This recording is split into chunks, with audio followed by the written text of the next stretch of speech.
person God gave the direction to do exactly what God would do if he was here himself. Yeah, he was like a fatherly figure. He, somebody to look up to later in your life. He was very impactful for me, and growing up in a very, just somebody that you looked up to, and I thought he, you know, when his words, when he spoke, they had an effect on you, a good positive effect. I hate to use the word father figure, but he really was. He was somebody that was so well respected, not only by, you know, all the teachers here, the nuns that were here. My parents had a lot of respect for him. So when a guy carries that kind of weight, you tend to listen when he came around.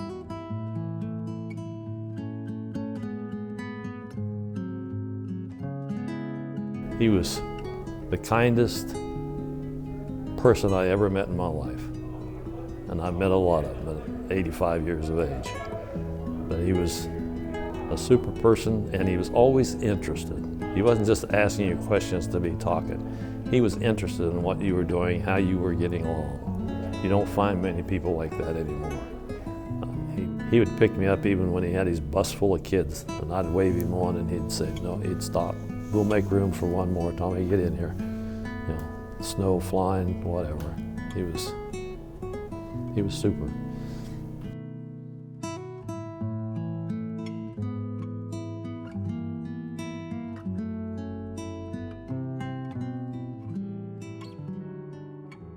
Everybody was equal to Father Carroll. He was the greatest man alive. I've based my whole life on a lot of things that he taught me. I tried to treat my people like Father Carroll told me to treat people.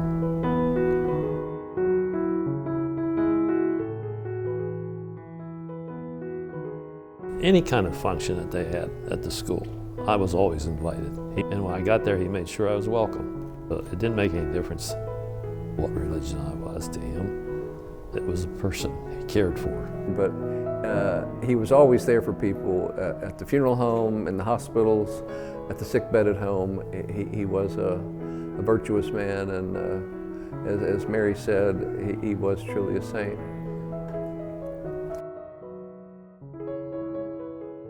On Palm Sunday, we would read the Passion together. And every other place that I've ever seen others participate with the priest has always been Christ, taking that role. Father Carroll never was Christ. He always had someone else be Christ. And that told you something about him. It was never about him. It was never about him. And, you know, it was all hours of the night. And I mean, he lived in that little house over here and took nothing for himself. You know, I doubt if he had $100 in the bank account when he died. He wouldn't spend any money. He lived in 3 different houses around here until they got condemned. Ate, I believe, chicken bouillon soup. I remember one time the men in the parish got together and bought him a new car. And he refused it. He said, I don't need a new car, you know, give that to charity. Just the kind of guy he was. With 7 churches, we didn't have Mass every Sunday in our church. We had it the 1st, 3rd, and 5th Mass. But we were there, and you know, we were fighting to be altar boys there too. So everybody's just, the boys were inspired by, you know, what a holy man he was. But he fell and broke his hip, and we had to carry him up the steps in a wheelchair just to, so he could do Mass. You don't have that kind of commitment these days. I'm sorry, you don't.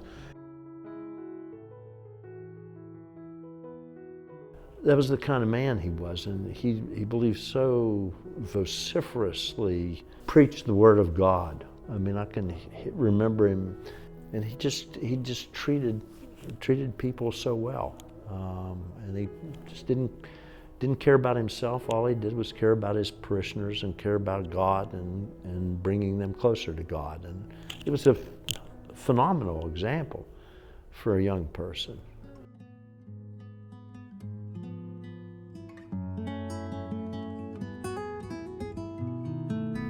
If anybody should be a saint, it's Father Carroll. If you had to use one more word to describe Father Carroll. Humility. You couldn't ask, no bragging, I'm for the people.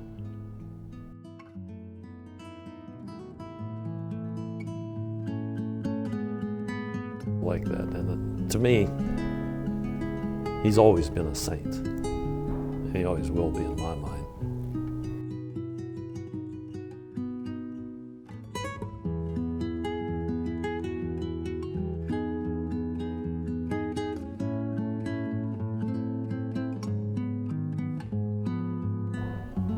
And I can tell you, I'd love to see that little green bus come in the wintertime. I'm hitchhiking home, and Father Carroll's behind the steering wheel.